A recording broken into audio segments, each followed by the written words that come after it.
Bom dia, irmãos. A graça e a paz do nosso Senhor Jesus. Iniciando mais uma escola bíblica dominical. Nesse momento, agradecemos a presença aqui do irmão Pedro, a presença do Fernando, e a minha vida também. Hoje o pastor Marcelo está em aula, por isso ele não está presente aqui conosco. Mas vamos estar orando, para iniciar a nossa escola bíblica dominical. Querido Deus, muito obrigado, Pai, por este dia. Muito obrigado pelas bênçãos que o Senhor tem derramado sobre a vida de cada um de nós, Senhor. Pedimos que o Senhor venha aqui, Deus, estar iluminando, Pai, a vida do Fernando, que estará trazendo a nossa aula nessa manhã, ó Deus, que o Senhor esteja usando a sua vida, ó Pai, para falar aos nossos corações, assim como falou já ao coração dele também. Os hinos também, ó Deus, que possam ser louvores agradáveis ao Senhor, ó Pai, e a mensagem logo após também, ó Deus, que possa vir de encontro ao coração de cada um de nós. Continue, ó Deus, abençoando a Tua igreja, nos resguardando de todo e qualquer mal, ó Deus. É o que pedimos e agradecemos também, no nome de Jesus. Amém. Convido o irmão Pedro, agora aqui à frente, para nós cantarmos o nosso hino, tema desse trimestre.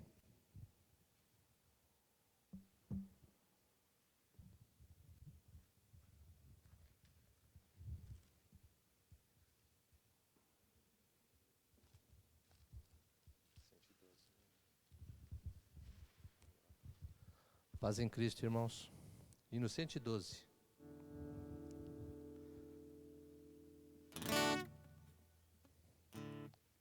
Vencendo.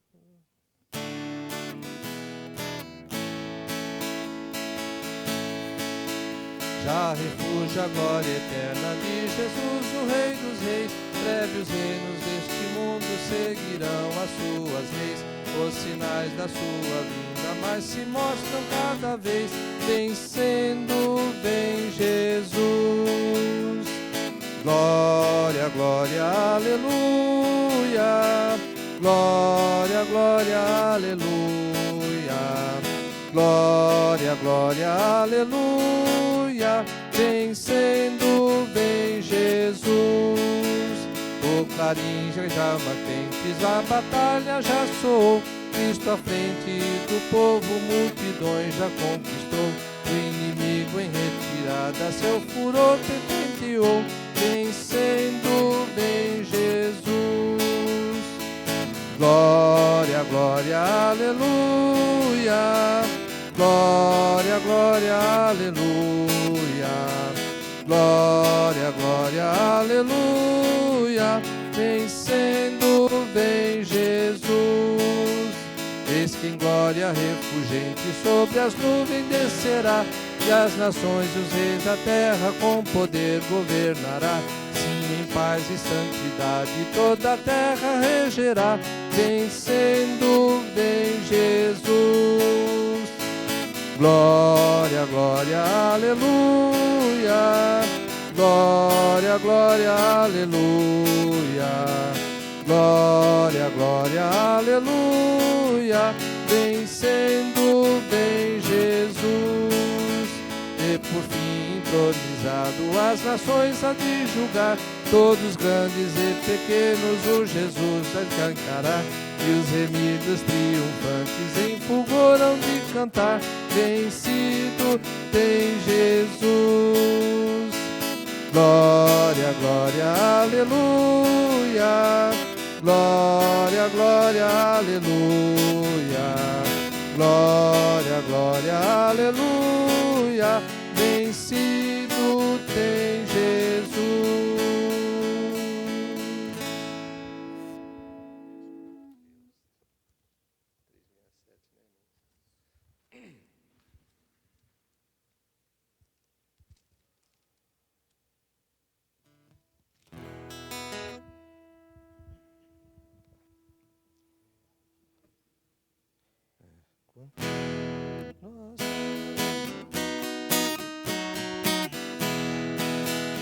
Que alicerce tens para construir uma casa firme para resistir grande tempestade que há de chegar, e a instável casa há de derrubar.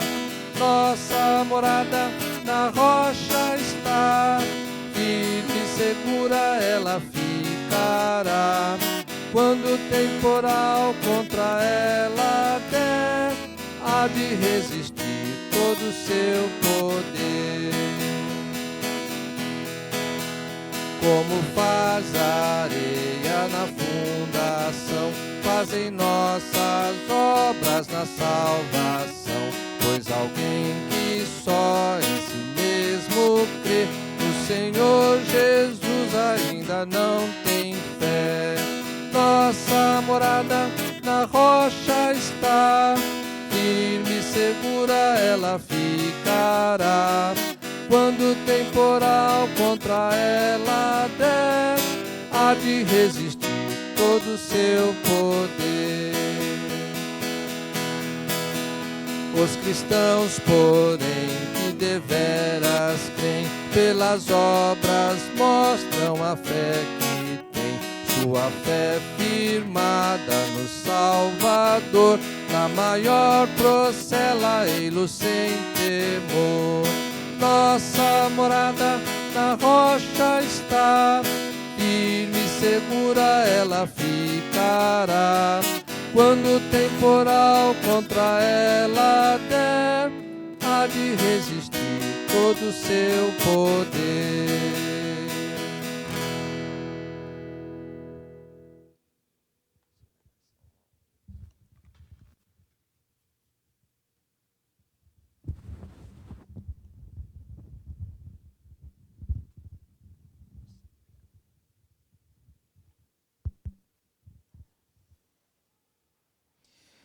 O tema da nossa lição de hoje, irmãos, é carta para as igrejas, né? Opa, deixa eu abrir aqui. Carta às igrejas, né? Primeira parte, porque nós teremos outras ainda. Então, carta às igrejas, parte 1. O texto áureo se encontra lá em Apocalipse, capítulo 2, versículo 19. Apocalipse 2:19, que diz assim: Conheço as tuas obras, o teu amor, a tua fé, o teu serviço, a tua perseverança e as tuas últimas obras, mais numerosas do que as primeiras. Convido agora aqui o professor Fernando, que vai estar nos trazendo a aula nessa manhã.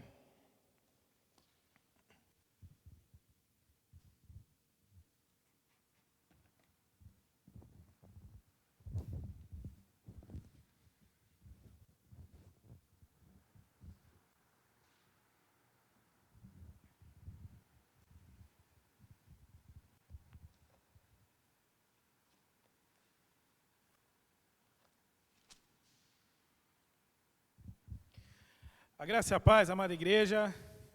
Hoje nós vamos estudar, o tema do nosso estudo são as cartas às igrejas lá da Ásia.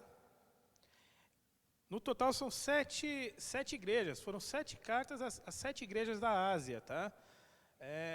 A título de conhecimento, essas igrejas elas estão localizadas ali na região da Turquia, atualmente. Em específico, hoje, nós vamos tratar de 4 igrejas que nós falaremos. Tá? Falaremos de Éfeso, falaremos de Esmirna, falaremos também de Pérgamo e falaremos de Tiatira. Tá? Na próxima semana será ministrado outras 3 igrejas. Tá? Vamos trazer o estudo sobre as outras 3 igrejas. Tá? Hoje o tema do nosso estudo são as 4 primeiras igrejas aí no capítulo 2 de Apocalipse. E o objetivo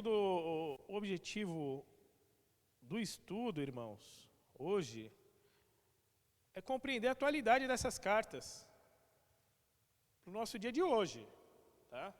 O quanto é atual, o quanto foi atual na época da perseguição a essas igrejas e o quanto ela se faz atual hoje. Até uma redundância, atual hoje, né? O quanto é atual, tá? Esquece o hoje. Então, assim, tem muito ensinamento, para a gente tirar aqui dessas cartas às igrejas. Tá? Capítulo 2. Antes de iniciar propriamente o estudo, eu gostaria de dividir com os irmãos algo que você vai ver na leitura das cartas, nessas 4 primeiras igrejas. Tá? E que é importante ter a compreensão. Então, antes de entrar propriamente no estudo, você, no início, né, como diz aqui, ó, Apocalipse 2:1, fala: ao anjo da igreja em Éfeso escreve, esta coisa diz que conserva na mão direita as 7 estrelas que anda no meio dos 7 candeeiros de ouro. E aí nós vamos se ater a primeira parte do versículo e falar ao anjo da igreja, né? Isso você vai ver lá no decorrer das 7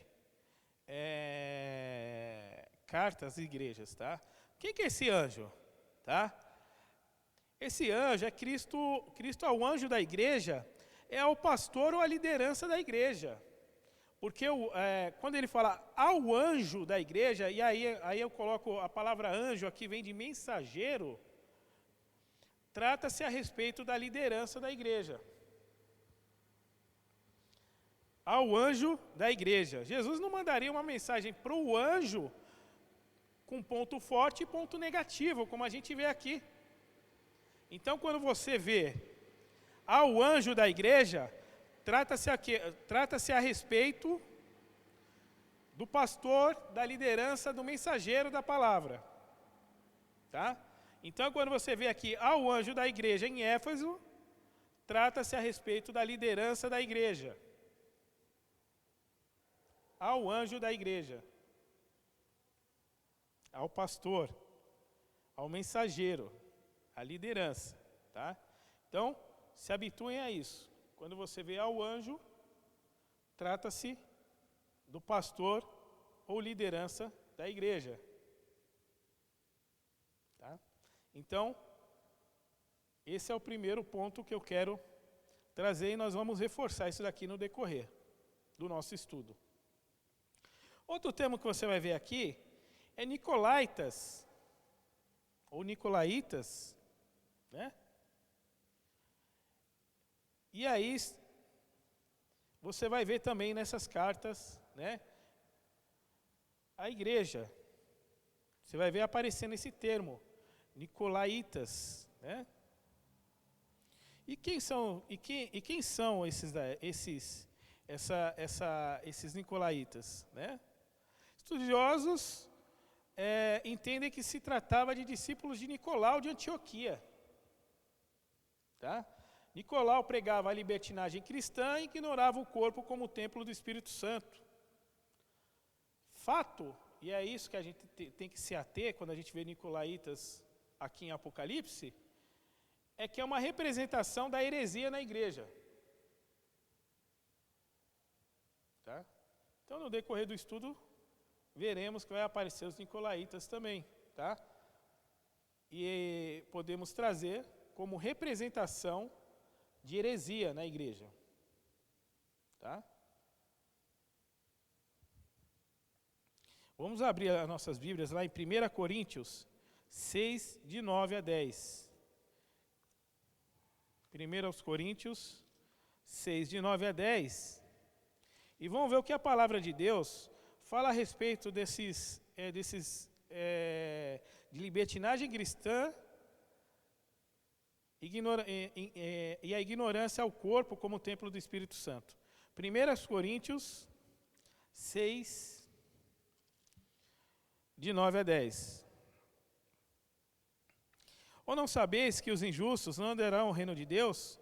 Não vos enganeis, nem impuros, nem idólatras, nem adúlteros, nem efeminados, nem sodomitas, nem ladrões, nem avarentos, nem bêbados, nem maldizentes, nem roubadores herdarão o reino de Deus.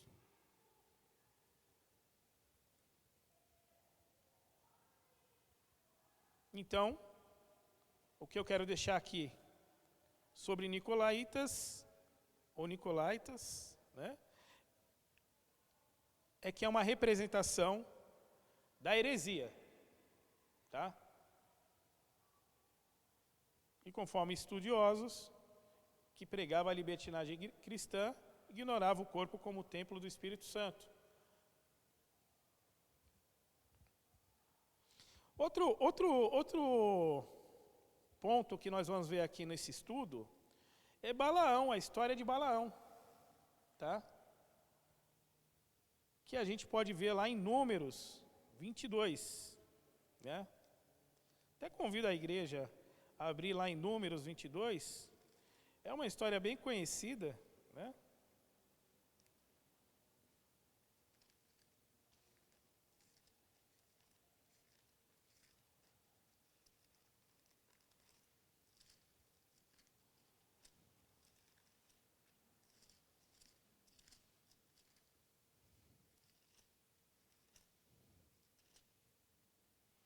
Números, capítulo 22.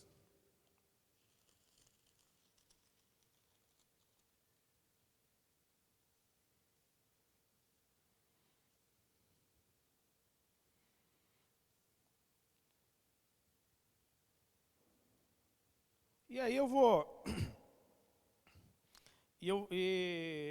aqui ler do 21 ao 41, mas o que eu quero trazer como um ponto-chave aqui desse estudo?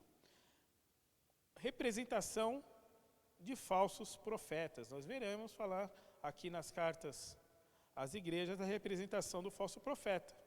Vamos lá em Números 22, diz assim, tá? Então Balaão levantou-se pela manhã, albardou a sua jumenta e partiu com os príncipes de Moabe. Acendeu-se a ira, porque ele se foi e o anjo do Senhor pôs-lhe no caminho por adversário. Ora, Balaão ia caminhando, montado na sua jumenta, e 2 de seus servos com ele. Viu, pois, a jumenta, o anjo do Senhor, parada no caminho, com a sua espada desembaiada na mão. Pelo que se desviou a jumenta do caminho, indo pelo campo. Então Balaão espancou a jumenta, para fazê-la tornar ao caminho. Mas o anjo do Senhor, e aqui é o anjo mesmo, tá? Não está tratando-se a respeito do pastor, tá? Mas o anjo do Senhor pôs-se numa vereda entre as vinhas, e havendo um muro de um e outro lado. Vendo, pois, a jumenta, o anjo do Senhor coseu-se contra o muro e comprimiu contra este o pé de Balaão. Por isso, tornou a espancá-la. Então o anjo do Senhor passou mais adiante e pôs-se num lugar estreito, onde havia caminho para se desviar nem para a direita nem para a esquerda.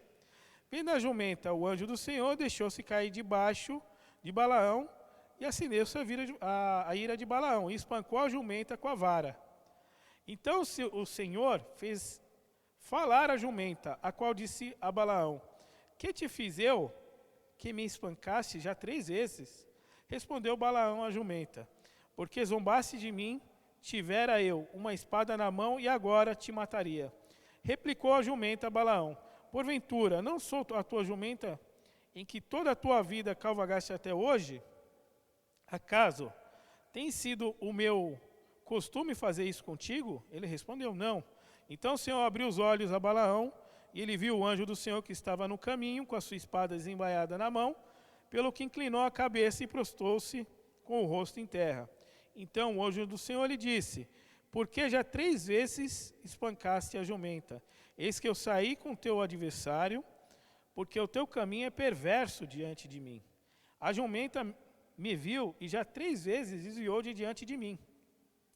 Na verdade, eu agora te haveria matado, e ela deixaria com vida. Então Balaão disse ao anjo do Senhor: pequei, porque não soubes que estava no caminho para te opores a mim. Agora, se parece mal aos teus olhos, voltarei. Tornou o anjo do Senhor a Balaão: vai-te com esses homens, mas somente aquilo que eu te disser, isso falarás. Assim Balaão se foi com os príncipes de Balaque. Tendo Balaque ouvido que Balaão havia chegado, saiu ao encontro até a cidade de Moabe, que está nos confins de Amon e na fronteira extrema. perguntou Balaque a Balaão: porventura não enviei mensageiros a chamar-te? Por que não vieste a mim? Não posso eu, na verdade, honrar-te? Respondeu Balaão a Balaque: eis que perante ti, acaso, poderei eu agora falar alguma coisa? As palavras que Deus puser na minha boca, essa eu falarei. Balaão foi com Balaque e chegaram a Quiri-Uzote. Então Balaque sacrificou 2 bois e ovelhas deles, enviou a Balaão e aos príncipes que estavam com ele. Sucedeu que pela manhã Balaque tomou a Balaão e o fez subir a Bamote Baal. E Balaão viu dali a parte mais próxima do povo. Então aqui, irmãos, a gente vê que Balaão ele não queria levar a palavra de Deus, queria levar uma falsa profecia e foi repreendido pelo anjo do Senhor, enviado por Deus. E nós vamos ver isso daí, essa representação, lá na carta às igrejas. Essa representação de Balaão, que é uma representação de falso profeta. Tá? O que veremos também? Veremos também Jezabel. Tá? Jezabel, vamos abrir lá em 1 Reis.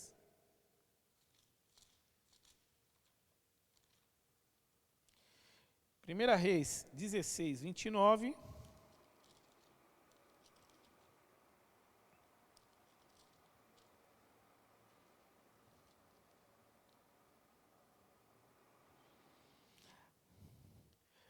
Diz assim: Acabe, filho de Onri, começou a reinar sobre Israel no ano 38º de Asa, rei de Judá, e reinou Acabe, filho de Onri, sobre Israel em Samaria 22 anos.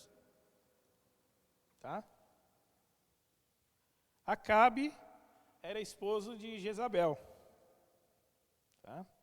E vamos abrir lá em 1 Reis 22, 40.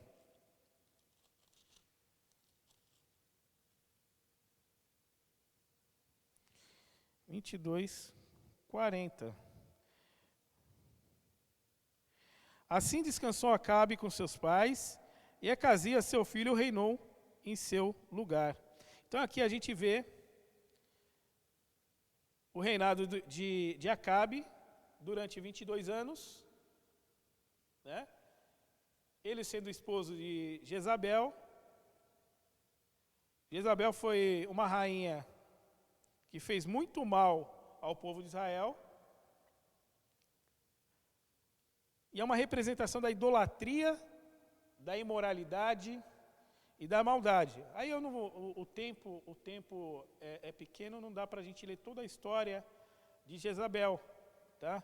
Contudo, vale a pena você fazer a leitura, né, do capítulo 21, né, vindo até ali o capítulo...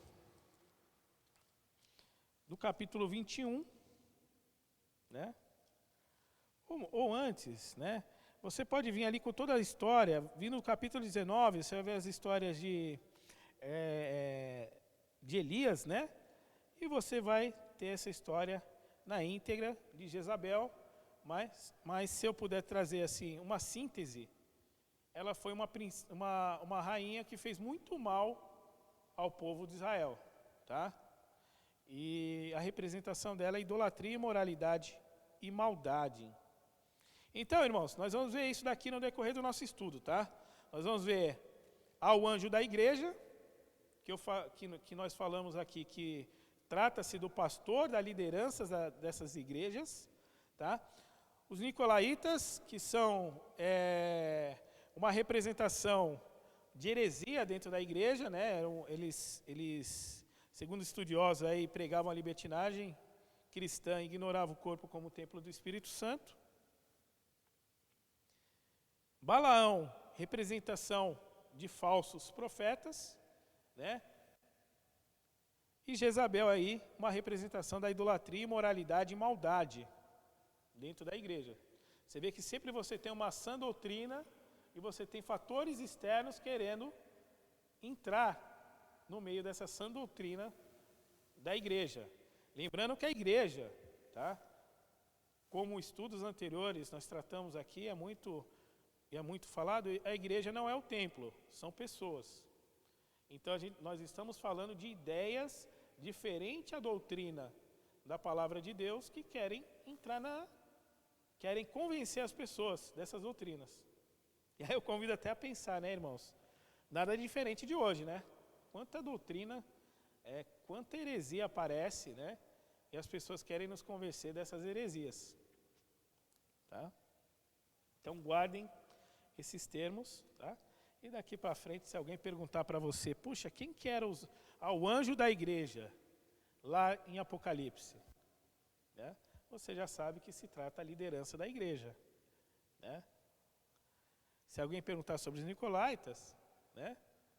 Você pode trazer que que estudiosos entendem que eram discípulos de Nicolau de Antioquia. Tá? E que é uma representação, né, de heresia. Balaão, uma representação de falsa profecia, e Jezabel, idolatria, imoralidade e maldade. Tá? Como eu falei, nós vamos estudar quatro cartas às igrejas lá em Apocalipse, as 4 primeiras, lá descrito no capítulo 2. E vamos começar com Efésios. Tá?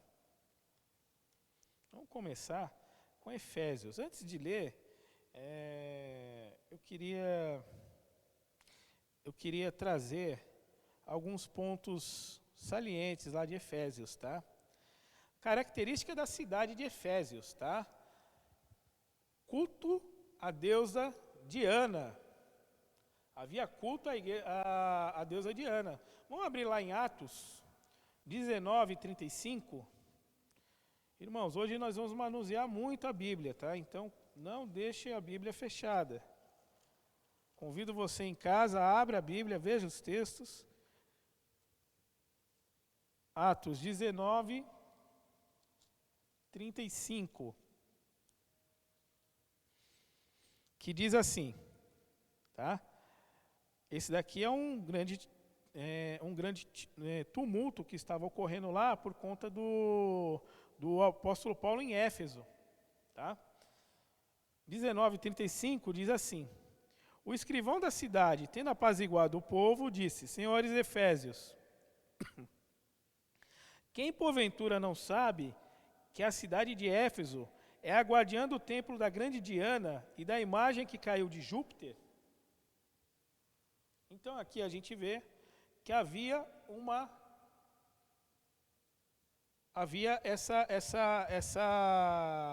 esse culto à deusa Diana. Tá? Então, sempre que trata da deusa Diana, podemos compreender que havia uma imoralidade muito grande. Tá? Moralidade muito grande na cidade. Tá? Vamos ler, voltando lá para Apocalipse.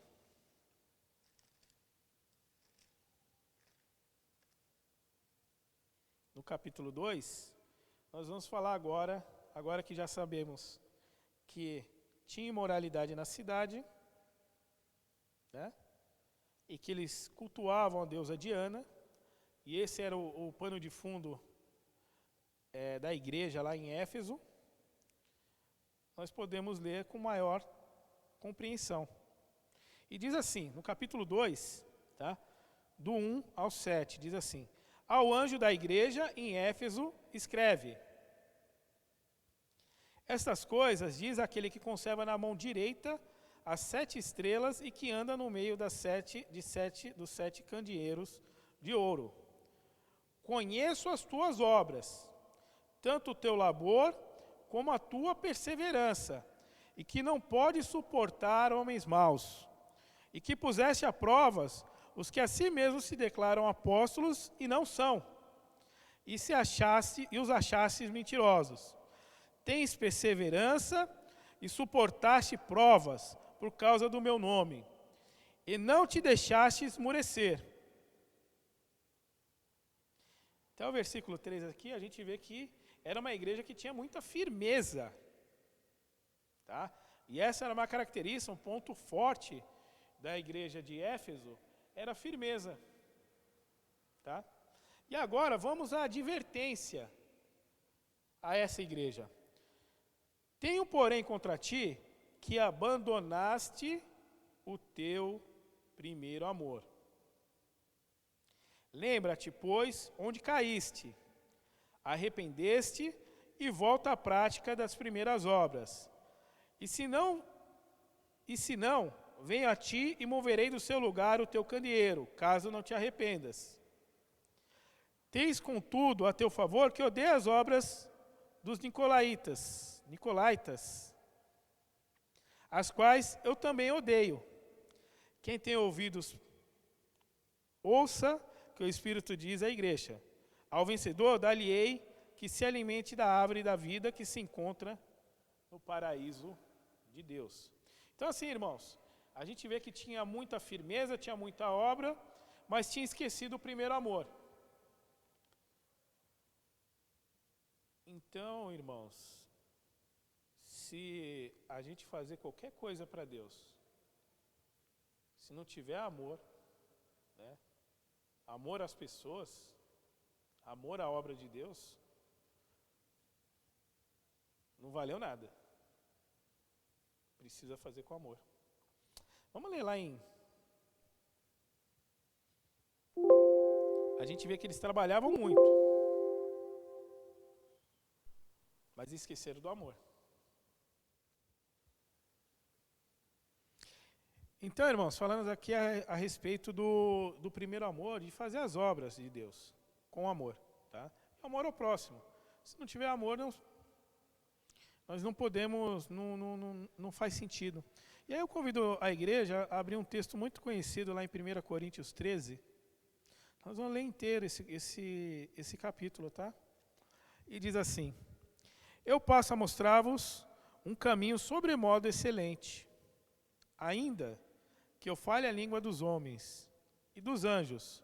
Se não tiver amor, serei como bronze, que soa como símbolo que retine. Ainda que eu tenha o dom de profetizar e conheça todos os mistérios e toda a ciência, e ainda que eu tenha tamanha fé a ponto de transportar montes, se não tiver amor, nada serei. E ainda que eu distribua todos os meus bens entre os pobres, e ainda que entregue o meu próprio corpo a ser queimado, se não tiver amor, nada me aproveitará.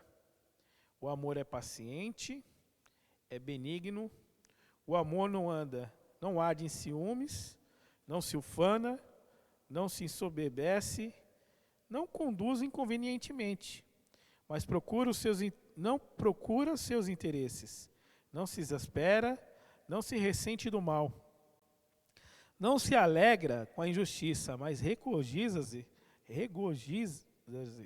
Nossa, que terrível para falar essa palavra, hein, irmãos? Regozija-se com a verdade.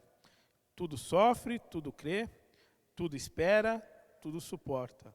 O amor jamais acaba, mas havendo profecias, desaparecerão.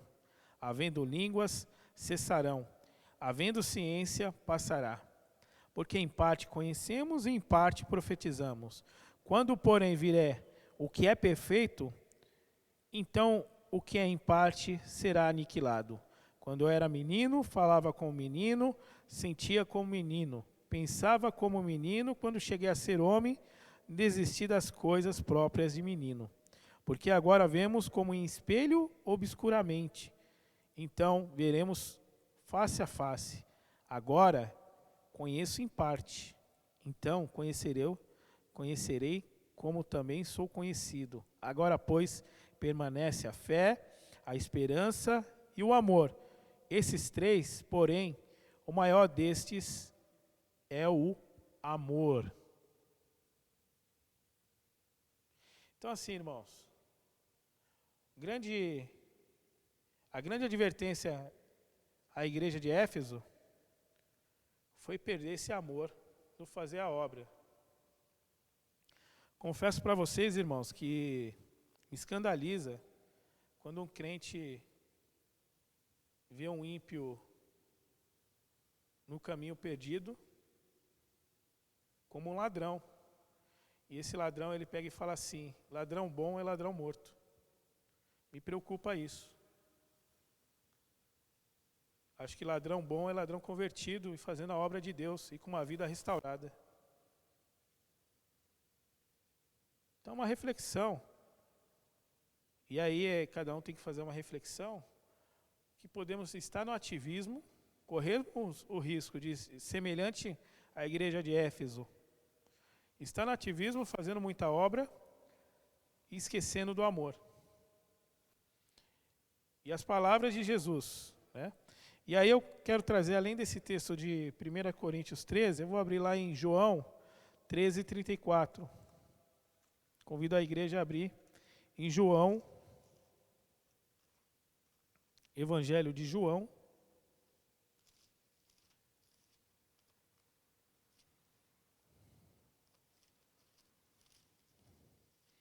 João é o último dos 4 evangelhos.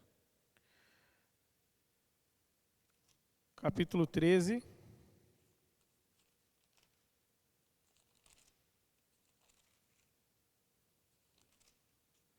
Versículo 34. Que diz assim: isso daqui é Jesus falando, tá, irmãos? Nosso mestre.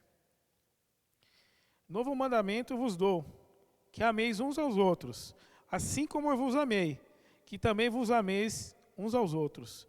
Nisto conhecereis que todos sois meus discípulos, se tivestes amor uns aos outros. Tá? Então aqui, irmãos, a advertência, voltando lá para Apocalipse 2, né? Voltando à advertência que a igreja teve. Tá? Uma igreja firme, e que isso foi elogiado, né? Contudo, tinha essa advertência de perder o primeiro amor. No, Apocalipse 2, versículo 4 diz: tenho, porém, contra ti, que abandonaste o teu primeiro amor. Lembra-te, pois, onde caíste, arrepende-te e volta à prática das primeiras obras. E se não, venho a ti e moverei do seu lugar o teu candeeiro, caso não te arrependas. Então, irmãos, a palavra de advertência e que podemos trazer também para a nossa vida é se essa obra que estamos fazendo passaria nesse crivo de Jesus, de ser uma obra feita com amor. Tá?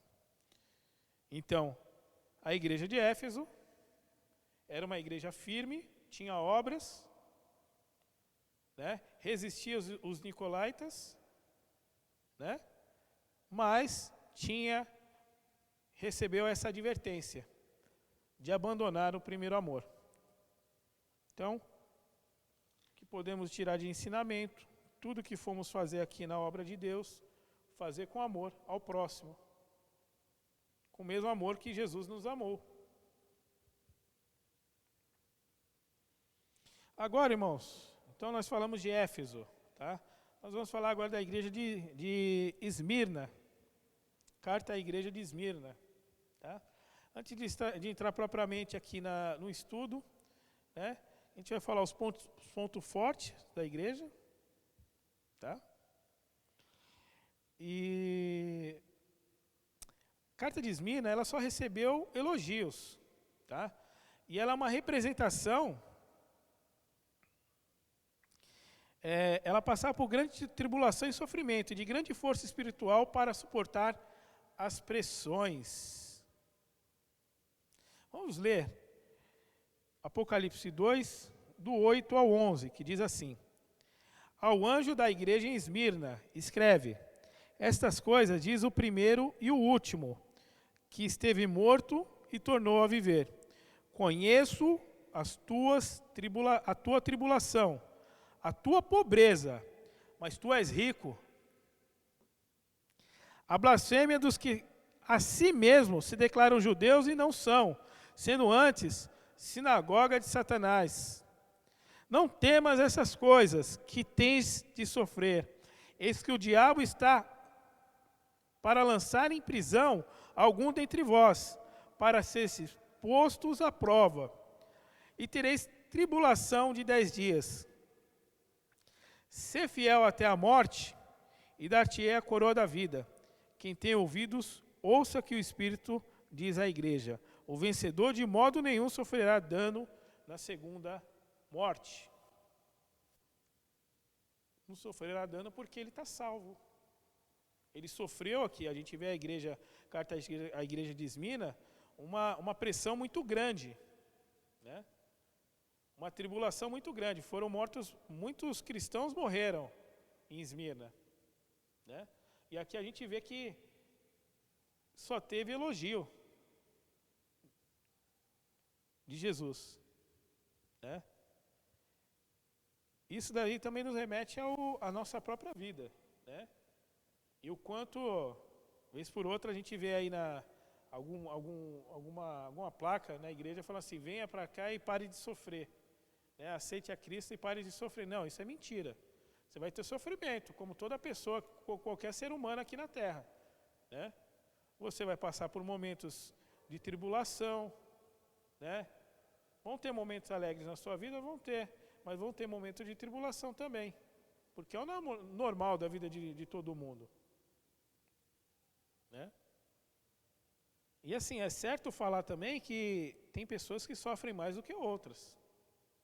Eu escutei um pastor falando isso, nosso pastor, o pastor Marcelo. Realmente é fato, né? E essa igreja, a igreja de Esmina, nos traz muito essa questão do sofrimento. Em meio ao sofrimento, o quanto o olhar de Deus está próximo da igreja, né? E aí me remete a alguns textos, né? Vamos abrir lá em Romanos 8:18. Romanos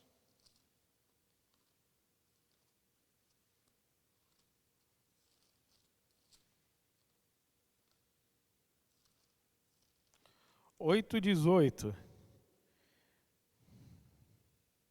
Diz assim, que é o apóstolo Paulo falando a respeito do sofrimento, tá?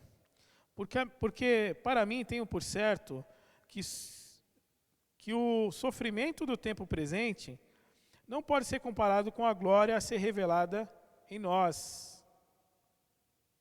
Sofrimento. Coisa que temos que lidar com isso na vida também. Nós lidamos com a alegria e lidamos com o sofrimento também. Nem tudo acontece do jeito que a gente quer, nem tudo é cadenciado ali de modo certinho, redondinho, né? Tem situações difíceis na vida. E temos que ter muita maturidade. Maturidade como pessoas e maturidade cristã para poder passar por isso, né? 2 Coríntios 4:17. Vamos abrir lá em 2 Coríntios 4:17.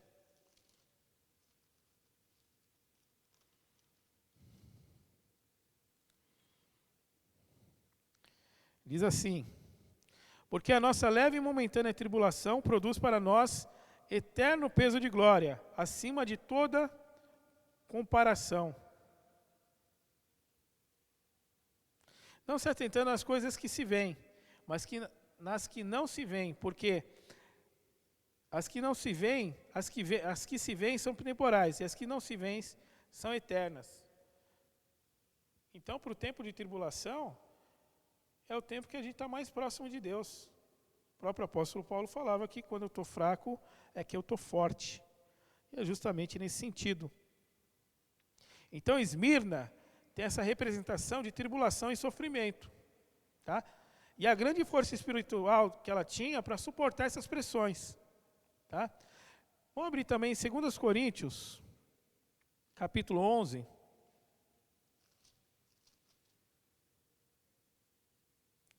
Do 21 ao 33. 11, do 21 ao 33, diz assim: Ingloriamente o confesso, como fôramos fracos, mas aquilo em que qualquer tem ousadia, com insensatez, o afirmo, também eu a tenho. São hebreus? Também eu. São israelitas? Também eu. São da descendência de Abraão? Também eu. São ministros de Cristo? Falo como fora de mim. E eu ainda mais. Em trabalhos, muito mais em prisões, em açoites sem medidas, em perigos de morte muitas vezes. 5 vezes recebi dos judeus uma quarentena de açoites, menos 1. Fui 3 vezes fustigado com vara, 1 vez apedrejado em naufrágio, 3 vezes, 1 noite e 1 dia passei em voragem do mar, em jornada, muitas vezes em perigos de rios, em perigos de salteadores, em perigos de patrícios, em perigos entre gentios, em perigos na cidade, em perigos no deserto, em perigos no mar, em perigos entre falsos irmãos, em trabalhos e fadigas, em vigílias e muitas vezes em fome e sede, em jejuns, muitas vezes em frio e nudez. Além das coisas exteriores, que há o que pesa sobre mim diariamente, há preocupação com todas as igrejas. Quem enfraqueceu, quem está bem, quem enfraquece, que também eu não enfraqueça. Quem se escandaliza, que eu também não me inflame. Se tenho que gloriar-me, gloriar-me-ei, diz respeito à minha fraqueza. Ó Deus e Pai, Senhor Jesus, que é eternamente bendito, sabe que não minto. Em Damasco, o governador preposto do rei, Aretas, montou guarda na cidade de Damascenos para me prender. Mas num grande cesto me desceram por uma janela da muralha abaixo, e assim me livrei das mãos. Então, irmãos, o sofrimento faz parte da vida de qualquer ser humano, tá? Contudo, para o cristão é diferente, porque nós temos força em Deus. Deus nos fortalece, né? E contudo, temos momentos de sofrimento também. É natural, tá? Em Eclesiastes fala que tem tempo para chorar e tempo para se alegrar. Então, procurando ser muito maduro sobre essa questão, né? Que o crente tem que ser maduro nessa questão, faz parte do sofrimento também, tá? E para aqueles que estão passando por sofrimentos maiores, tem uma grande esperança, tá? Então, Esmirna é a representação dessa igreja perseguida, tá? A representação da igreja que sofre a perseguição, tá? Então, sempre que se apontar referente a Esmirna, a gente lembra, só teve elogio da parte de Jesus, né? Mas é uma igreja que sofreu muito, né? E que não, de maneira alguma, sofrerá o dano da segunda morte, né? Durante esse tempo, né, dessa perseguição cristã, houve muito mártires, muito sofrimento, muito sangue, né? Cristãos eram enterrados com somente a cabeça do lado de fora e colocado animais para que comessem, né? Para que se alimentassem desses cristãos. Então foi um tempo de muita tristeza. Contudo, ela teve uma grande força espiritual para suportar essas pressões, tá? E isso daí também é para aquele irmão que está passando, de repente, passa hoje por um momento muito difícil na vida, fique sabendo que Deus está tendo esse olhar próximo da sua vida, tá? Que essa tribulação vai passar, não tem tribulação que dure para sempre, né? E se seja uma doença ou algum outro risco, né, Deus vai te dar força para você poder suportar. Irmãos, seguindo com o nosso estudo, então nós falamos de Efésios e Esmirna, tá? Efésios, o ponto forte sendo a firmeza na doutrina e a advertência em relação à perda de primeiro amor. Esmirna, somente elogios da parte de Jesus por suportar todas as pressões e sofrimentos, tá? Agora nós vamos falar de Pérgamo, tá? Que também faz parte do nosso estudo, Pérgamo, tá? Pérgamo, ela tem uma característica interessante, que eu achei até importante trazer para os irmãos, tá? Região da Turquia também, Pérgamo era a capital política da Ásia Menor, né? Se a gente pudesse trazer uma analogia, seria algo semelhante a Brasília hoje, Pérgamo. Era o centro do poder, era a capital política da Ásia Menor. Ela estava a 120 quilômetros da cidade de Éfeso, né? A ponto de Provavelmente ela foi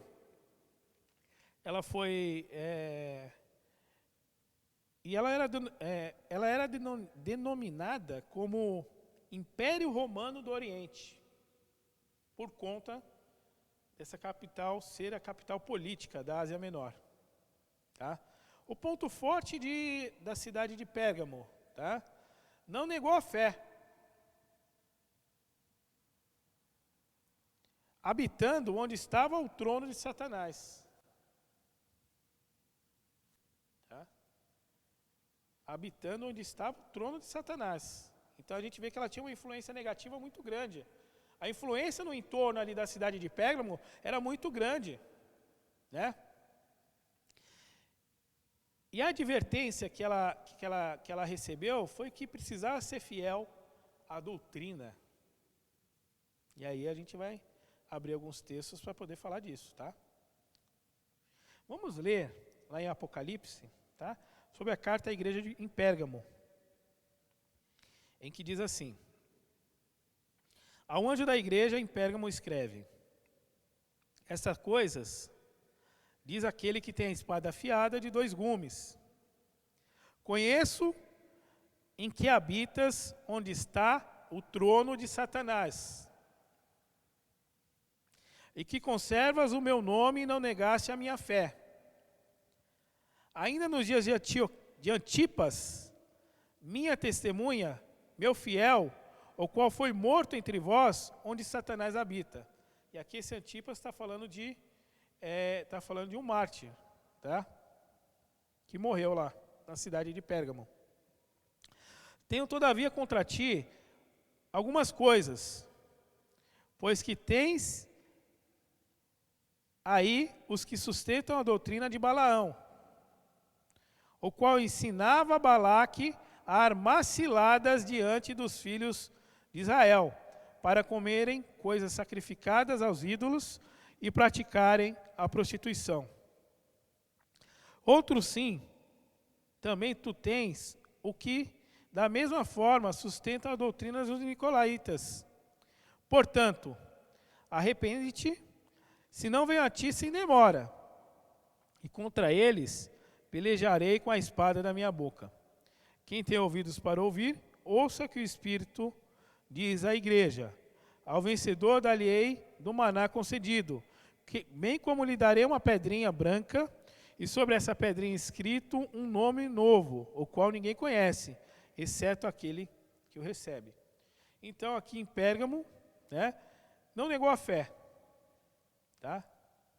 E assim, era uma cidade que tinha algo que chamava muita atenção. Tá? Uma idolatria e adoração a serpentes. Tá? Na cidade de Pérgamo, tinha idolatria com adoração a serpentes. Tá? E também podemos ver que em Pérgamo, como diz aqui no versículo 2:15, outros sim, tu também tens, da mesma forma, sustentam as doutrinas dos nicolaítas. Como nós falamos lá atrás, né? Uma doutrina de libertinagem e imoralidade no meio cristão. Tá? E aí a gente pode abrir um texto que serve até como lastro dessa advertência, né? Como que nós, como cristãos, temos que rebater um tipo de heresia dessa dentro da igreja, né? E qual que é a vontade de Deus? Né? Vamos abrir lá em Tito, no capítulo 1.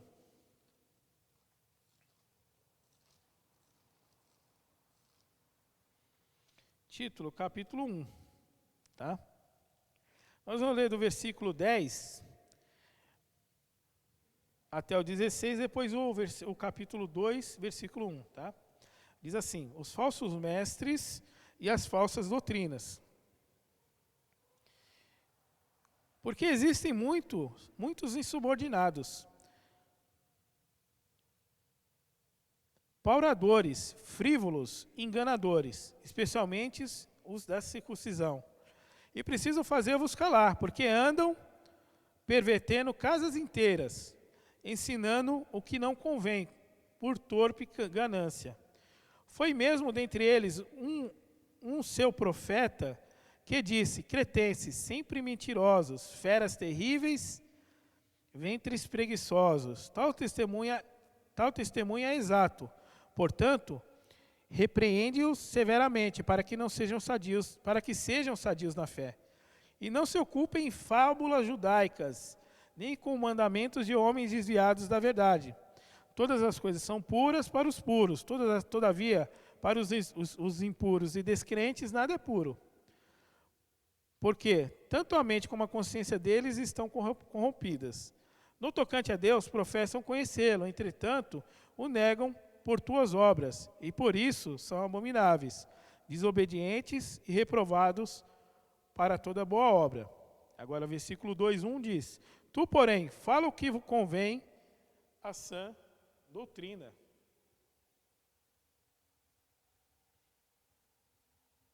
Então, aqui a advertência, né, que havia negado a fé, voltando lá para Apocalipse agora, tá? Falando de Pérgamo, né? Então a gente vê aqui que estavam se entrando falsas doutrinas dentro da igreja, que diz aqui, né? Vamos repetir novamente, do capítulo 14 ao capítulo 2, o versículo 14 ao 17 de Apocalipse. Tenho, todavia, contra ti algumas coisas, pois tem aí os que sustentam a doutrina de Balaão, o qual ensinava a Balaque a armar ciladas diante dos filhos de Israel, para comerem coisas sacrificadas aos ídolos e praticarem prostituição. Outros, sim, também tu tens o que, da mesma forma, sustentam a doutrina dos nicolaítas. Portanto, arrepende-te, senão venho a ti sem demora, e contra ele pelejarei com a espada da minha boca. Quem tem ouvidos, ouça que o Espírito diz à igreja: ao vencedor dar-lhe-ei do maná concedido, bem como lhe darei uma pedrinha branca, e sobre essa pedrinha escrito um nome novo, ao qual ninguém conhece, exceto aquele que o recebe. Né? Então, aqui, a representação, né, e a advertência que teve de ser fiel à doutrina, né? E que eles estavam sendo seduzidos por essas doutrinas, né? E estavam deixando essas doutrinas entrarem na sã doutrina que tinha na igreja, das pessoas da igreja. Tá? E como visto lá em Tito, né, como tratar as falsas doutrinas, a gente tem que ser severo, tem que ser duro contra as falsas doutrinas que querem perverter o caminho do verdadeiro evangelho. Então, em Pérgamo, o ponto forte é que não negou a fé, tá? E que a localização dela estava onde estava o trono de Satanás. Uma influência negativa muito grande, tá? E a advertência, fidelidade à doutrina, tá? Onde cita Balaão, que nós vimos lá no começo, também queria trazer uma falsa profecia e que foi repreendido pelo anjo do Senhor. Irmãos, agora estamos chegando em Tiatira, tá? Tiatira, tá? Tiatira, ela estava a 58 quilômetros de Pérgamo, tá? Provavelmente ela foi fundada por Alexandre o Grande e era uma cidade com um grande polo fabril, tá? Lídia, né? Lá do apóstolo Paulo, era dessa cidade, de Tiatira. Vamos abrir lá em Atos 16, 14. Atos 16, 14.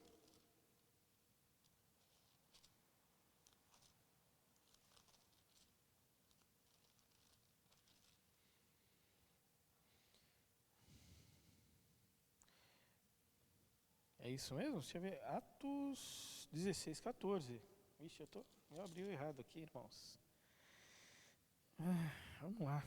Certa mulher, chamada de Lídia, da cidade de Tiatira, vendedora de púrpura, temente a Deus, nos escutava, o Senhor lhe abriu o coração para atender as coisas que Paulo dizia. Então, Lídia era dessa cidade, tá? Lídia era da cidade de Tiatira, tá? 58 quilômetros de Pérgamo, polo fabril, segundo estudiosos, né? E tinha pontos fortes nessa igreja, tá? Tinham obras operosas, tinha amor, fidelidade e paciência. Contudo, a advertência que teve essa igreja foi a tolerância com a mulher que agia de modo semelhante a Jezabel, com idolatria, imoralidade e maldade. Aquela mesma Jezabel que nós falamos lá, tá? Que fez muito mal ao povo de Israel. Tá? Mas vamos abrir lá em Apocalipse, voltando para Apocalipse 2. Apocalipse 2, do 18 até o 29, que diz assim: Ao anjo da igreja em Tiatira escreve: Essas coisas diz o Filho de Deus, que tem os olhos como chama de fogo e os pés semelhantes ao bronze polido. Conheço as tuas obras, o teu amor, a tua fé, o teu serviço, a tua perseverança e até as tuas últimas obras, mais numerosas do que as primeiras. Quer dizer, eles trabalhavam muito na obra de Deus e com amor, né? Tenho, porém, contra ti o tolerares que essa mulher, Jezabel, que assim mesmo se declara profetiza, não somente ensine, mas ainda seduz os meus servos a praticarem a prostituição e a comerem coisas sacrificadas aos ídolos. Dê-lhe tempo para se arrepender-se. Ela, todavia, não quer se arrepender-se da sua prostituição. Eis que a prosto de cama, bem como em grande tribulação, os que com ela adulteram. Como também, caso também não se arrependam das obras que ela incita. Matarei os seus filhos, e todas as igrejas conhecerão que eu sou aquele que sonda mentes e corações, e vos darei a cada um segundo as vossas obras. Todavia vós outros, os demais de Tiatira, e tantos quantos não têm essa doutrina e que não conhecem, como eles dizem, as coisas profundas de Satanás. Outra carga não jogarei somente sobre vós, tão somente conservarei os que tendes até que eu venha. Ao vencedor, guarde até o fim as minhas obras, eu lhe darei autoridade sobre as nações. E com cetro de ferro as regerá e as reduzirá a pedaços como se fossem objeto de barro. Assim também como eu recebi de meu Pai, dar-lhe-ei ainda a estrela da manhã. Quem tem ouvidos, ouça o que o Espírito diz à igreja. Tá? Então aqui a gente vê, ponto forte, tinha obra, era operosa, tinha amor, tinha fidelidade, e tinha paciência, mas era tolerante à idolatria, à imoralidade e à maldade, semelhante à atuação de Jezabel com o povo de Israel. E esse era o ponto negativo da igreja de Tiatira. Irmãos, seguindo para a conclusão do nosso estudo agora,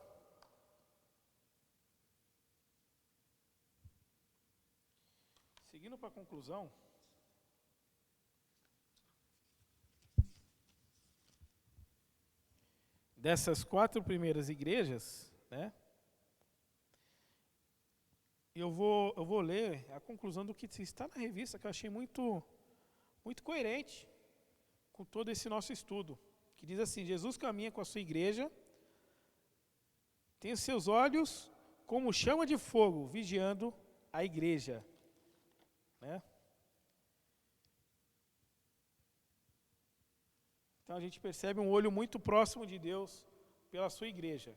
Tá? E quando eu falo igreja, não são templos, são as pessoas, a igreja universal de Cristo, todos aqueles que aceitaram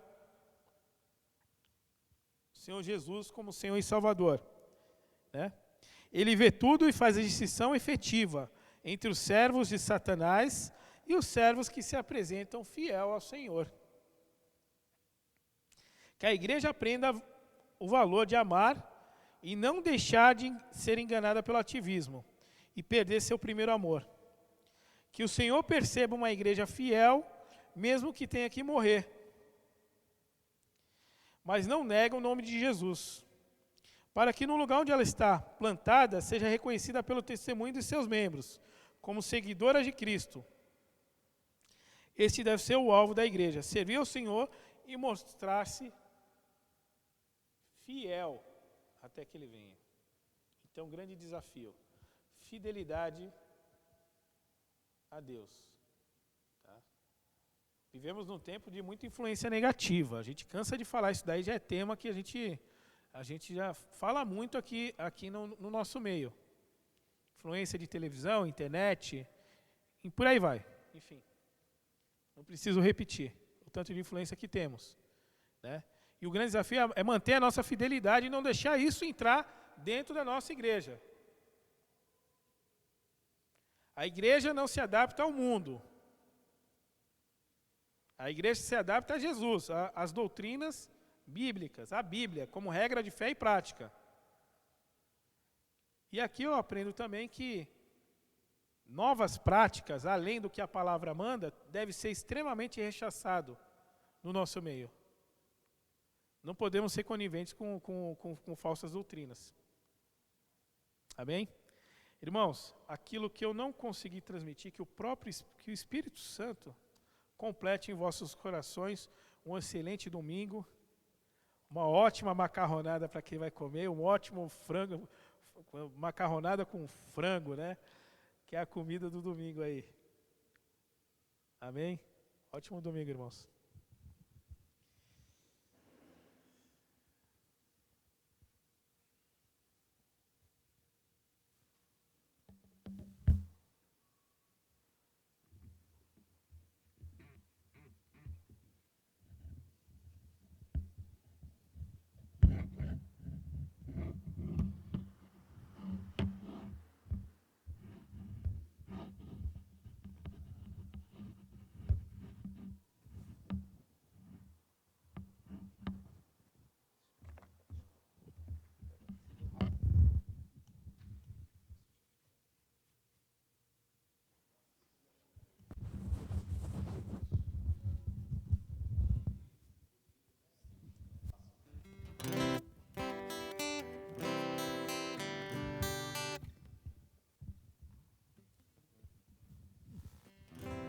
Hino 417.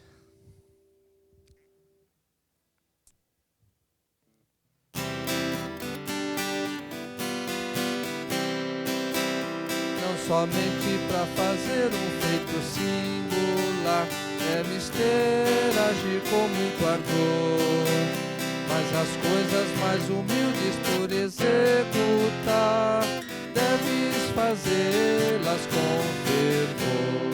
Brilhar no meio do teu viver, brilhar no meio do teu viver, pois talvez algum aflito possa socorrer. Brilhar no meio do teu viver, ó, talvez alguma vida possas alegrar com palavras doces em amor. Ou talvez algumas almas tristes alcançar com a mensagem do Senhor. Brilhar no meio do teu viver, brilhar no meio do teu viver, pois talvez algum aflito possa socorrer.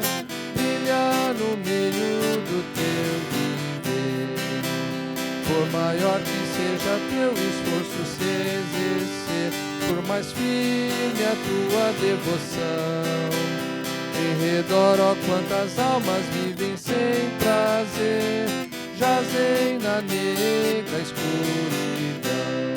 Brilhar no meio do teu viver, brilhar no meio do teu viver, pois talvez algum aflito possa socorrer.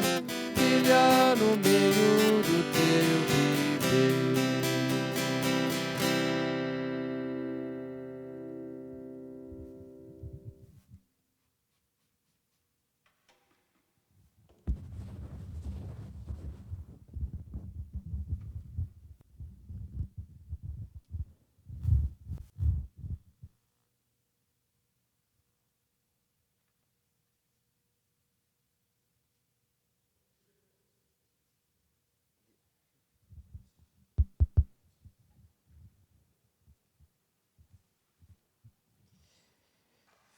Vamos passar a mensagem dessa manhã, né? O pastor Marcelo está em aula, como eu já disse anteriormente, mas o Caio não pôde estar hoje pela manhã, mas eu trouxe aqui, né, uma reflexão para nós meditarmos nessa manhã, algo não muito extenso, né, mas também baseado no livro de Apocalipse, né, está lá em Apocalipse 21, no capítulo 21, versículo 8. Apocalipse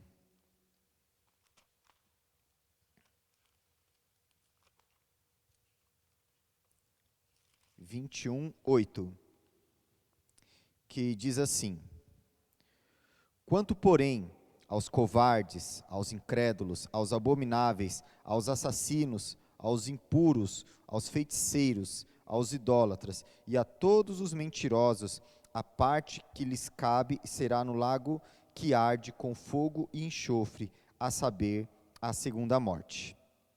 Oremos mais uma vez, irmãos. Pai, abençoe esta palavra agora, ó Deus, da mesma forma que o Senhor abençoou a aula ministrada pelo Fernando, ó Deus, que eu também possa ser um instrumento em Tuas mãos, ó Deus, e transmitir aquilo que vem do Teu coração, ó Pai, que Teu Santo Espírito esteja agindo tanto na minha vida, quanto na vida dos irmãos que estarão ouvindo a Tua mensagem também. No nome de Jesus, ó Deus, que nós oramos, amém. Bom, algumas Bíblias mais antigas, né, traziam aqui nessa palavra, a palavra tímidos, né, dizendo que os tímidos também não herdariam o reino dos céus. E antes, né, que os irmãos que são tímidos, introvertidos, acanhados, tudo mais, pensem assim, nossa, só porque eu sou tímido eu não vou ao reino dos céus, eu não vou para o céu.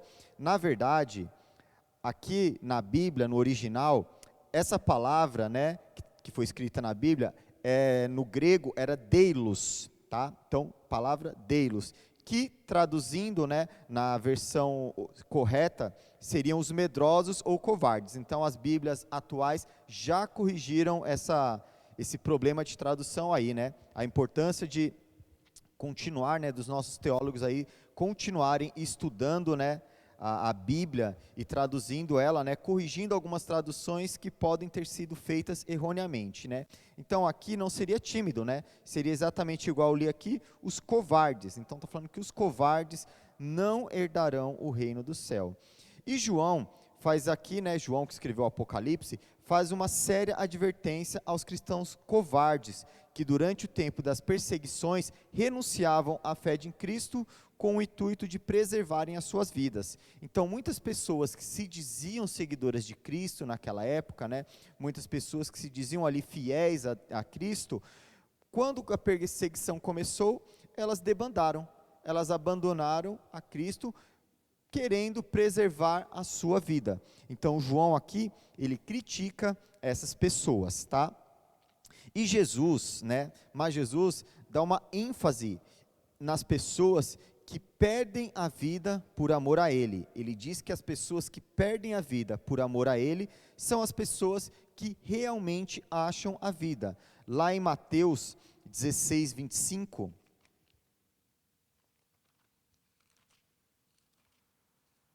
Mateus 16, 25, ele diz o seguinte: porquanto quem quiser salvar a sua vida, perdê-la-á, e quem perder a vida por minha causa, achá-la-á. Então, olha só o que Jesus está falando, né?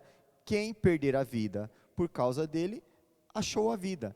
Mas quem quiser manter a sua vida e negar a ele, vai perder a vida. Martin Luther King disse a seguinte frase, né?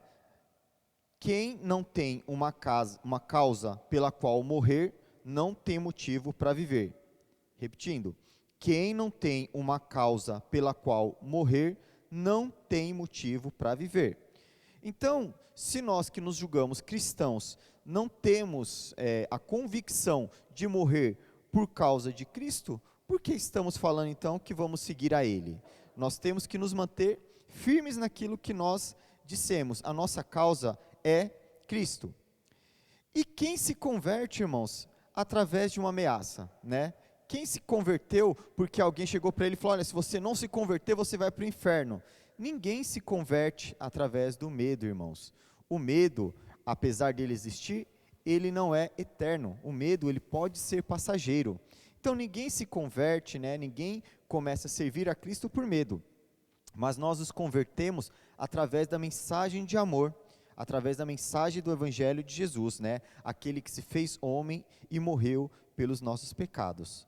Muitas pessoas podem não aceitar a Jesus, mas ninguém pode negá-lo.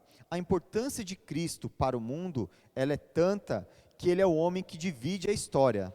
Ou seja, Cristo, existe o tempo antes de Cristo e após de Cristo, né? Então temos o antes de Cristo e o após de Cristo. Então mesmo que as pessoas não queiram aceitá-lo, elas não podem negá-lo, elas não podem negar a importância de Cristo, o homem mais importante que já pisou sobre a face da terra. E em tudo isso, Jesus nos chama a fazer parte da sua história, né, para caminharmos lado a lado com Ele, não mudando o mundo. Nós não estamos aqui, irmãos, para mudar o mundo, nós não vamos mudar o mundo, né? O mundo, como a própria Bíblia diz, o mundo jaz no maligno. Mas nós vamos mudar o que através de Cristo? Nós vamos mudar a vida das pessoas. Então nós não estamos aqui para mudar o mundo, estamos para mudar a vida das pessoas. Se você conseguir fazer a diferença na vida de uma pessoa que seja, parabéns, irmãos, você já cumpriu o seu papel.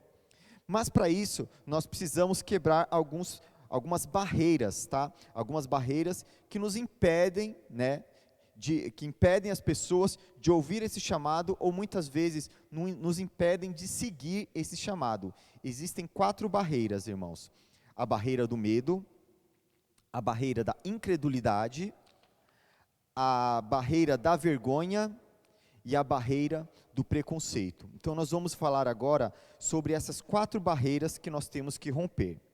Primeiro, a barreira do medo. Vamos abrir nossas Bíblias lá em Juízes, no capítulo 6. Juízes 6, vamos ler do versículo 11 ao 16, né? O chamado de Gideão. Então veio o anjo do Senhor e assentou-se debaixo do carvalho que está em Ofra, que pertencia a Joás, Abiezrita, e Gideão, seu filho, estava malhando trigo no lagar para o pôr a salvo dos midianitas. Então o anjo do Senhor lhe apareceu e lhe disse: O Senhor é contigo, homem valente. Respondeu-lhe Gideão: Ai, meu Senhor, se o Senhor é conosco, por que nos sobreveio tudo isso? E o que é feito de todas as maravilhas que nossos pais nos contaram, dizendo: Não nos fez o Senhor subir do Egito? Porém agora o Senhor nos desamparou e nos entregou nas mãos dos midianitas. Então se virou o Senhor para ele e disse: Vai nessa tua força e livra Israel da mão dos midianitas. Porventura não te enviei eu? E ele lhe disse: Ai, Senhor meu, com que livrarei Israel? Eis que a minha família é a mais pobre em Manassés, e eu o menor na casa de meu pai. Tornou-lhe o Senhor: Já que estou contigo, ferirás os midianitas como se fossem um só homem. Então olha aqui, né? Gideão foi o homem escolhido por Deus para guerrear contra os midianitas que estavam ali perturbando o povo de Israel. Só que Gideão tinha medo. Gideão via quão eram numerosos os midianitas, Gideão viu como eles eram fortes, e ele tinha até um problema de autoestima aqui, né? A autoestima de Gideão era muito baixa, porque ele falava que eles eram pobres, que eles eram aquilo, ele era o menor na casa do pai dele, né? Mas ele não contou com o principal, que Deus estava com ele. Claro que Gideão foi para a batalha e se saiu vitorioso, né? Ele seguiu então o conselho de Deus, mas a princípio Gideão teve medo. E nós temos medo muitas vezes, né? Sempre que nós nos deparamos com a mudança, nós temos medo. Mas o medo, ele é um sinal que temos consciência dos riscos. Gideão ali, ele tinha consciência que enfrentar os midianitas era extremamente perigoso. E a coragem, né? O que é a coragem? Coragem é quando nós tomamos uma atitude, mas uma atitude com prudência. Porque a pessoa que não tem medo, ela é imprudente. O medo, ele é um mecanismo natural do nosso corpo para nos resguardar, para nos prevenir. Então, ter medo é ter prudência. Mas deixar o medo nos dominar, aí é que está o problema.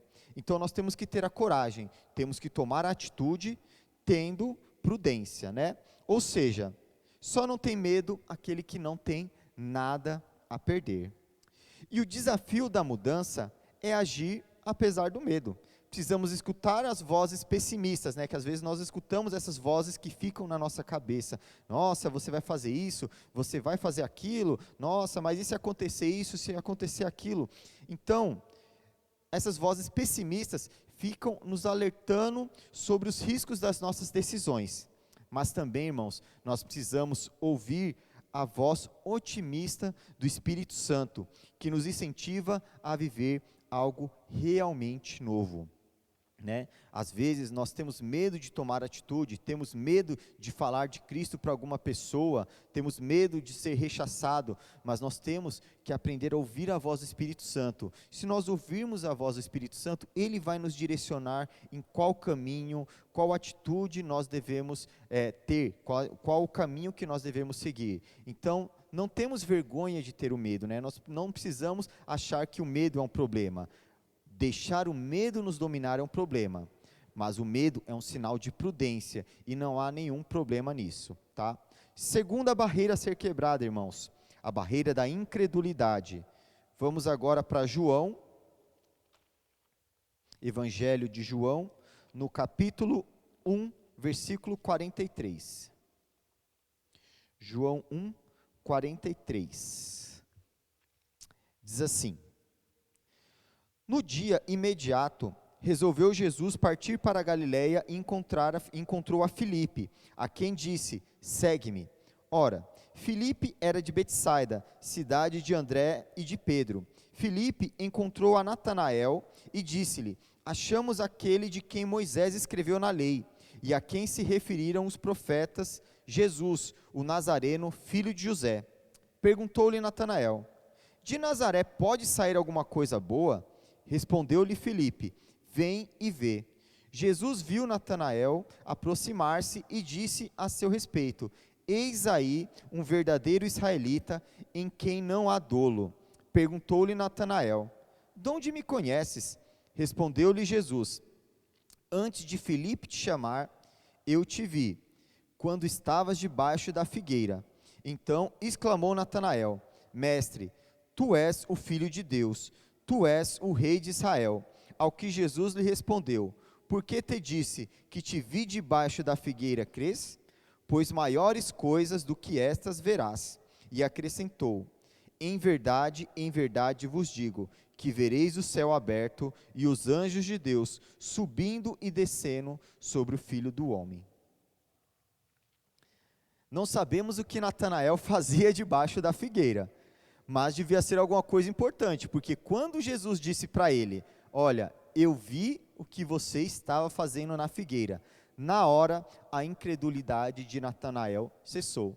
Porque qual era a incredulidade de Natanael? Quando Filipe falou para ele: olha, Jesus, o Nazareno, filho de José, o que ele fez? Ele falou: de Nazaré vem alguma coisa? Ou seja, ele não acreditava que naquele lugar de pessoas pobres pudesse vir algo de bom.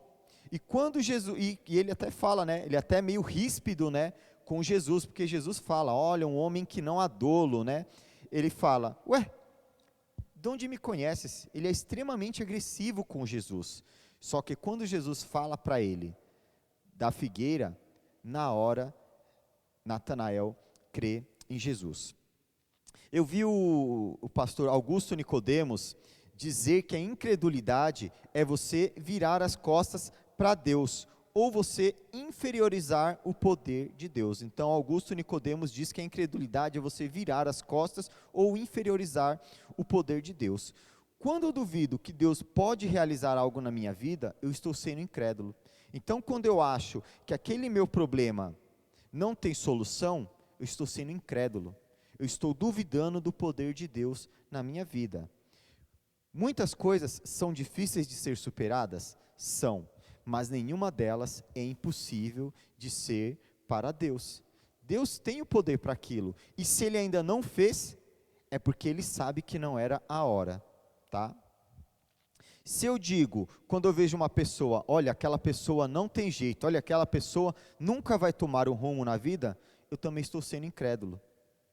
Olha o exemplo de Paulo, né? Paulo era um homem que perseguia cristãos, que matava cristãos. E, no entanto, Paulo foi uma pessoa transformada e foi a pessoa que mais se pregou o evangelho até hoje. Paulo implantou inúmeras igrejas, foi apedrejado, foi tido como morto, tudo aquilo. Só que Paulo foi uma pessoa onde o poder de Deus foi transformado. E quando eu digo, através da incredulidade, da fé, do que Deus pode fazer, do que Deus pode transformar, é só olhar para a minha própria vida. Se eu olhar para a minha própria vida, eu vou estar vendo, eu sei como eu era antes de Deus entrar na minha vida, antes de eu ter o Espírito Santo habitando dentro de mim. E hoje em dia, eu vejo o que Deus fez, como Ele me transformou. Então, a incredulidade é algo que nós precisamos também romper, é a barreira que nós precisamos romper. Terceira barreira, a barreira da vergonha. Agora lá em Lucas, capítulo 5. Obrigado, irmão.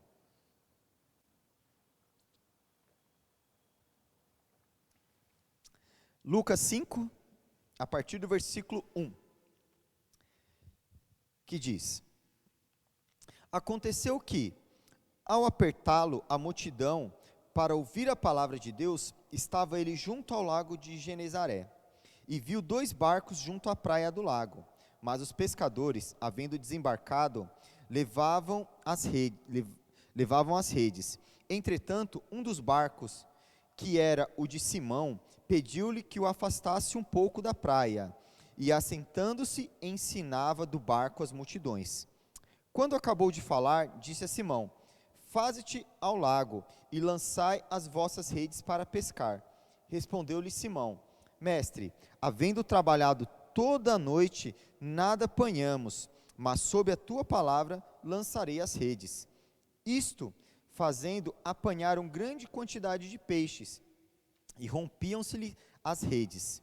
Então fizeram sinais aos companheiros do outro barco, para que fossem ajudá-los, e foram e encheram ambos os barcos, a ponto de quase irem a pique. Vendo isso, Simão Pedro prostrou-se aos pés de Jesus, dizendo: Senhor, retira-te de mim, porque sou pecador.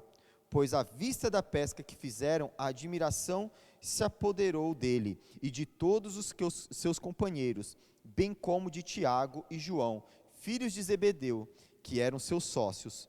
Disse Jesus a Simão: Não temas, doravante serás pescador de homens. E arrastando eles os barcos sobre a praia, deixando tudo, os seguiram. Quando Pedro viu aquele milagre que Jesus realizou, Pedro ficou extremamente envergonhado, porque ele duvidou de Jesus. Jesus disse para ele: olha, joga a rede ali para pegar peixe. E eles tinham passado a noite toda tentando pescar e não tinham pescado nada. E depois ele ali, quando conseguiram tirar aqueles 2 barcos que quase afundaram de tanto peixe, Pedro teve vergonha de ficar na presença de Jesus. Mas Jesus o encorajou e o chamou a se tornar um pescador de homens, a pescar almas para Deus. Eu li um artigo de uma psicóloga, uma psicóloga chamada Andréia Romão. Ela escreveu esse artigo no site do jornal Estadão, Então tem o jornal Estadão, lá no site dela, ele escreveu uma coluna, dizendo que muitas pessoas, não fazem uma atividade física, não por preguiça, Pode achar assim, essa pessoa é preguiçosa, ou essa pessoa, ela não gosta de atividade física, mas a maior parte das pessoas que não praticam algum tipo de atividade física é por vergonha. A pessoa tem vergonha de colocar uma roupa e se sentir ali constrangida perante os outros. A pessoa tem vergonha de suar. A pessoa tem vergonha de fazer um exercício de uma forma errada e as outras pessoas ficarem observando. Então, quer dizer, uma coisa que é extremamente benéfico para a nossa saúde, muitas pessoas não o fazem por vergonha. Então, a vergonha pode prejudicar extremamente a saúde de uma pessoa. E muitas vezes, né, muitas pessoas, aliás, não entregam a sua vida para Cristo porque elas também sentem vergonha. O que meus amigos do trabalho vão começar a falar de mim, o que meus amigos da escola, meus amigos da faculdade, e se meus vizinhos me verem indo com a Bíblia debaixo do braço, vão tirar um barato de mim. Então, muitas pessoas, às vezes, têm essa vergonha de entregar a sua vida para Cristo, né? E por que isso? Porque elas não conseguem lidar com a sua vulnerabilidade, né? A vulnerabilidade é aquela questão da pessoa, do sentir-se desamparado. A pessoa não consegue lidar com esse eu vulnerável, com essa parte frágil dela. E o que essa psicóloga diz? Né? Ela diz que nós precisamos trabalhar a nossa resiliência, ou seja, precisamos trabalhar a nossa capacidade de nos recuperar e nos adaptarmos às mudanças. Então, nós temos que aprender a ser resilientes, a ser pessoas autênticas, ser pessoas que vivenciam a vergonha, mas encaram ela e aí com coragem e com paixão. Mesmo que a pessoa tire um barato nosso, faça uma chacota, quando a pessoa vê a mudança, ela vai deixar de te inferiorizar e ela vai passar a te admirar. Então, quando a pessoa vê a mudança na sua vida, a mudança que o Evangelho causou na sua vida, você não será mais um motivo de chacota. Ela pode tirar um barato uma, pode tirar um barato duas, mas ela vai ver aquela constância na sua vida e aquela chacota vai deixar de existir. E no lugar dela, o que vai surgir é o exemplo, é o respeito, é a admiração. Então nós temos que aprender a enfrentar a nossa vergonha também. E a última barreira que nós precisamos enfrentar é a barreira do preconceito. Vamos lá para o livro de Atos dos Apóstolos, no capítulo 9. Atos dos Apóstolos, capítulo 9, a partir do versículo 10. Ora, havia em Damasco um discípulo chamado Ananias. Disse-lhe o Senhor numa visão: Ananias, ao que respondeu: Eis-me aqui, Senhor. Então o Senhor lhe ordenou: Dispõe-te e vai à rua que se chama Direita, e na casa de Judas procura por Saulo, apelidado de Tarso, pois ele está orando. Viu entrar um homem chamado Ananias e impor-lhe as mãos, para que recuperasse a vista. Ananias, porém, respondeu: Senhor, de muitos tenho ouvido a respeito deste homem. Quantos males tem feito aos teus santos em Jerusalém? E para aqui trouxe autorização dos principais sacerdotes para prender a todos os que invocam o teu nome. Mas o Senhor lhe disse: Vai, porque este é para mim um instrumento escolhido para levar o meu nome perante os gentios e reis, bem como perante os filhos de Israel. Olha só, aqui nesse tempo ele ainda era Saulo, ele era famoso, ele matava, ele perseguia, ele tinha autorização para matar cristãos. E Ananias, quando Deus mandou ele ali, prontamente ele falou: Senhor, eu já ouvi falar dele, ele mata, ele está perseguindo muito os cristãos em Jerusalém, e o Senhor quer que eu vá até lá? E Deus fala para ele: vai, porque este é um vaso escolhido para pregar as pessoas.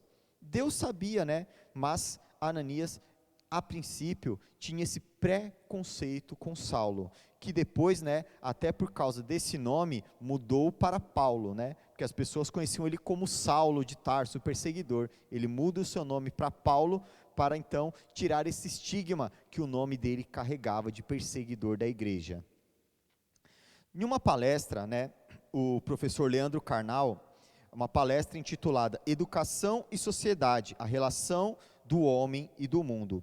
Ele apresenta, né, 4 preconceitos que ele se atentava muito quando ele entrava numa sala de aula. Então, sempre que ele estava lecionando, ele se atentava para 4 tipos de preconceitos que ele não queria que ocorressem entre os seus alunos. Ele se atentava se havia racismo, ou seja, se as pessoas estavam sendo preconceituosas uma com a outra por causa da sua etnia.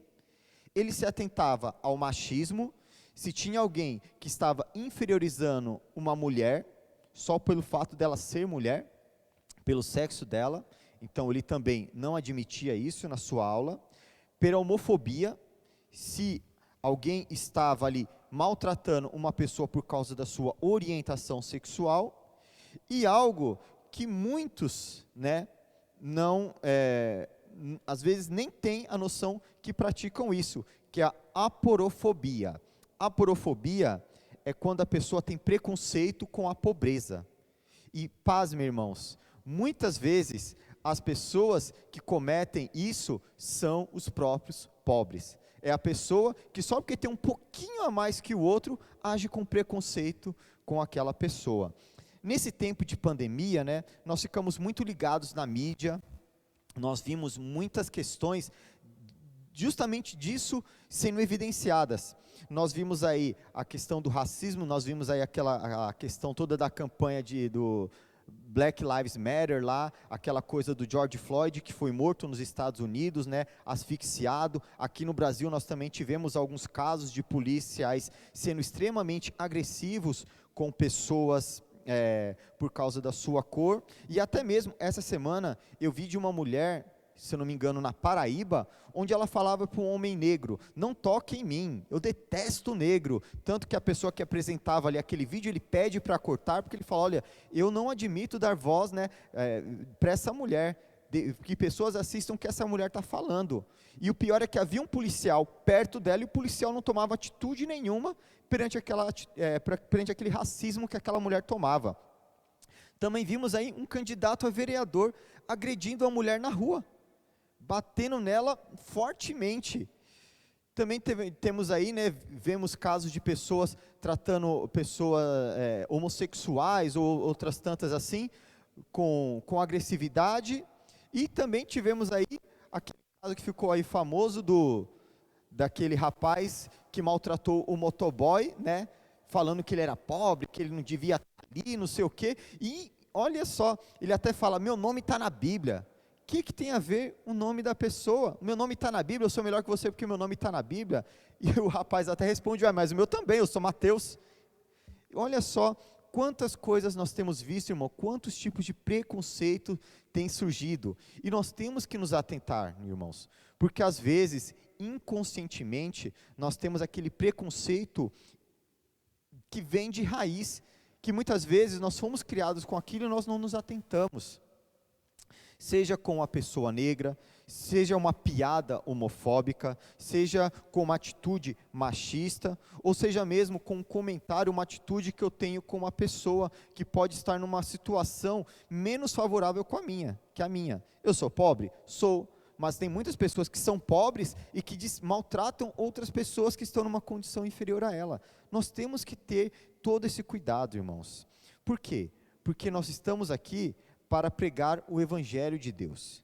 E não importa a cor da pessoa, não importa se é homem ou mulher, não importa a orientação sexual dessa pessoa, ou não importa o status social dessa pessoa. Todos estão aqui para ouvir a mensagem de Cristo. E a nossa missão não é escolher a quem pregar. Eu não vou escolher a quem eu vou pregar o Evangelho, mas eu vou pregar o Evangelho a toda e qualquer pessoa, independentemente de quem ela seja. Eu vou dar o exemplo e vou falar de Cristo para aquela pessoa. Então, irmãos, essas são as 4 barreiras que nós devemos romper, que nós devemos ultrapassar, irmãos. Enquanto nós estivermos presos em algumas dessas barreiras, nós não estaremos conseguindo atingir a vida das pessoas em sua plenitude. E nós não podemos ser covardes como Jesus diz lá em Marcos 4, versículo 35. Marcos, capítulo 4, versículo 35, que diz o seguinte: Naquele dia, sendo já tarde, disse-lhe Jesus: Passemos à outra margem. E eles, despedindo a multidão, o levaram assim como estava no barco, e os outros barcos o seguiram. Ora, levantando-se temporal de vento, e ondas se arremessavam contra o barco, de modo que o mesmo já estava a encher-se de água. E Jesus estava na polpa, dormindo sobre o travesseiro. Eles o despertaram e lhe disseram: Mestre, não te importa que pereçamos? E ele, despertando, repreendeu o vento e disse ao mar: Acalma-te, emudece. O vento se aquietou, fez-se grande bonança. Então lhes disse: Por que sois assim tímidos? Como é que não tendes fé? E eles, possuídos de grande temor, diziam uns aos outros: Quem é este que até o vento e o mar lhe obedecem? Olha aqui de novo a palavra tímido. Na verdade aqui, Jesus está se referindo, perguntando para eles: como vocês são tão covardes? Eu estou com vocês. Nós, irmãos, estamos no mesmo barco que Cristo. Estamos no mesmo barco. E mesmo que nós estejamos passando por aquela tempestade, temos que ter a noção: Cristo está nesse barco. A tempestade pode aumentar, podem vir ondas gigantes, mas vai chegar um momento que Cristo vai falar: aquieta-se, e tudo vai voltar, a bonança vai vir, né? Porque Cristo está naquele barco, mas nós não temos que agir com incredulidade, nós não temos que ser covardes, mas nós temos que crer que Cristo é aquele que vai nos dar o rumo, que nos vai fazer seguir em frente. Vamos romper o medo, vamos enfrentar a incredulidade, a vergonha e o preconceito. E assim, irmãos, nós vamos conseguir levar o Evangelho de Cristo a muito mais pessoas. Essa é a palavra que eu tinha nessa manhã, e peço que Deus, então, esteja aí abençoando e completando ela no coração de cada um dos irmãos. Um domingo abençoado, na paz do Senhor, e até o culto da noite, irmãos.